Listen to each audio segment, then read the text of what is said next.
Magandang araw po sa inyong lahat, lalo na sa ating mga pinuno, kawal, kawani, at pamilya na hubong katihan ng Pilipinas.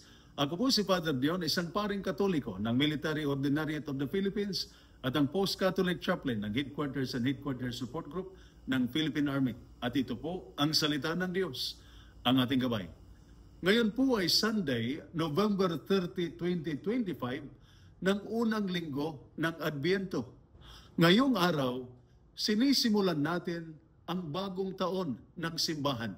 Ang Adbyento ay hindi lamang paghahanda sa Pasko.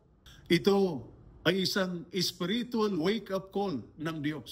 Parang sinasabi niya sa atin, anak, gising, may darating na mas dakila, maging handa ka. Bilang mga sundalo, nasanay sa gising, alerto at handa, tinuturuan tayo ng Adbyento ng tatlong hakbang. Magising, lumakad sa liwanag, at maging handa. Sa ating ikalawang pagbasa, mula sa sulat ni San Pablo sa mga taga-Roma, chapter 13, verses 11 to 14, kapag sinabi ni San Pablo na magising, hindi niya ibig sabihin ang physical na tulog. Ang tinutukoy niya ay spiritual na antok. Yung antok na nangyayari sa puso at isipan kapag sobra ang pagod, sunod-sunod ang problema, paulit-ulit ang araw, puno ng worries o pag-alala, nasasanay sa kasalanan o nalulunod sa stress at ingay. Magiging gising ang katawan, ngunit pagod ang loob. Kumikilos ka, ngunit tinatamad ang kaluluwa. Present ka sa duty, pero absent ang puso. At nangyayari ito sa kawal, sa pamilya, sa lahat. Nasa barracks ka man, headquarters, o sa field. May mga araw na parang drain, empty, at malayo kay Lord. Kaya sabi ng Adbyento, gising, bumangon, paparating ang Diyos. Panahon na para gisingin ang pananampalataya, gisingin ang pag-asa, gisingin ang relasyon sa Diyos. Hindi lang para sa Pasko, kundi para sa ngayon.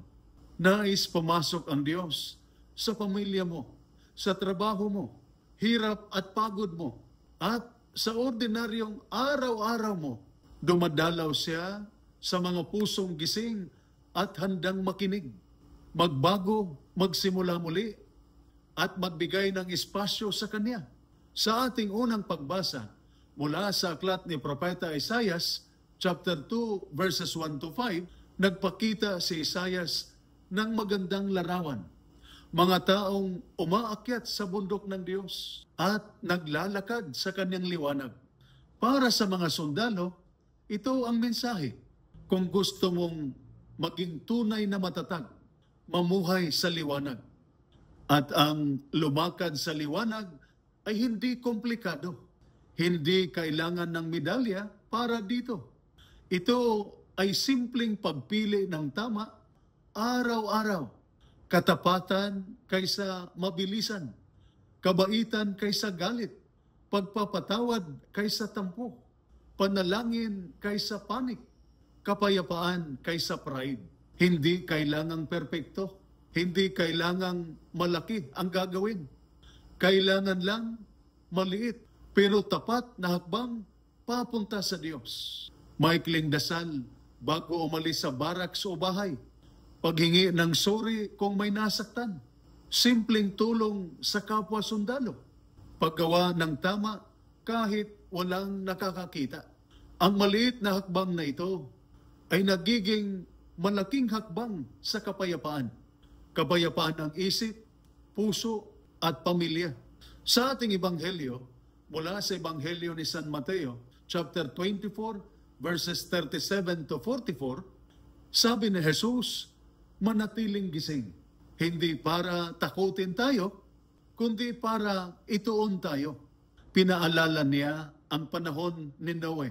Mga taong sobrang abala, kaya hindi napansin ang Diyos na kumakatok. Ganito rin minsan ang sundalo. abala sa trabaho, lutang sa problema, totok sa cellphone, nalulunod sa ingay, pagod sa responsibilidad. Nakakalimutan nating kumikilos ang Diyos sa mga simpleng pangyayari.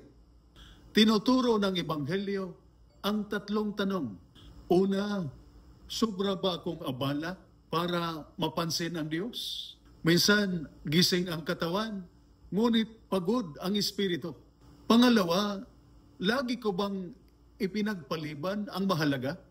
Bukas na ako magdarasal. Next time na ako hihingi ng tawad. Soon na ako magbabago. Ngunit, sabi ni Jesus, hindi mo alam ang araw.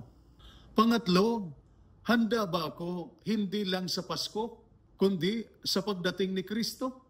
Hindi ang dekorasyon ang dapat handa, kundi ang puso.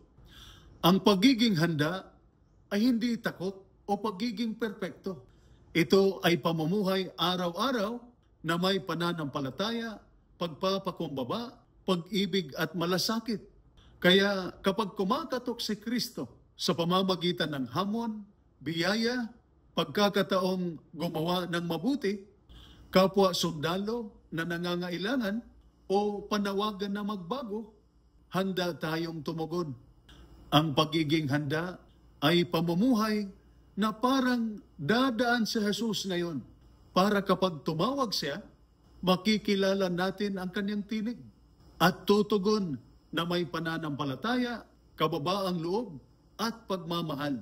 Kaya mga kapatid, ang Adbyento ay paanyaya ng Diyos na magsimulang muli, bagong taon, bagong lakas, bagong pag-asa. Gawin mong kakaiba ang Adbyentong ito. Mas tahimik sa dasal, mas malalim sa pagninilay, at mas makatotohanan sa pagbabago. Gisingin ang puso, lumakad sa liwanag, maging handa sa Panginoon. Sapagkat ang Diyos na hinihintay natin ay papalapit na sa atin. Ito po ang salita ng Diyos, ang ating gabay. Manalangin tayo. Panginoon, gisingin mo ang aming puso ngayong Adbyento. Gabayan mo ang aming mga sundalo at pagpalain ang kanilang pamilya ng iyong kapayapaan. Palakasin mo kami sa pananampalataya, pagpapakumbaba at pag-ibig upang lagi kaming handa sa iyong pagdating. Amen. At sumainyo at sa inyong pamilya ang pagpapala na makapangyarihang Diyos, Ama, Anak at Espiritu Santo. Amen. San Miguel Arcangel, ipagtanggol mo kami. Amen.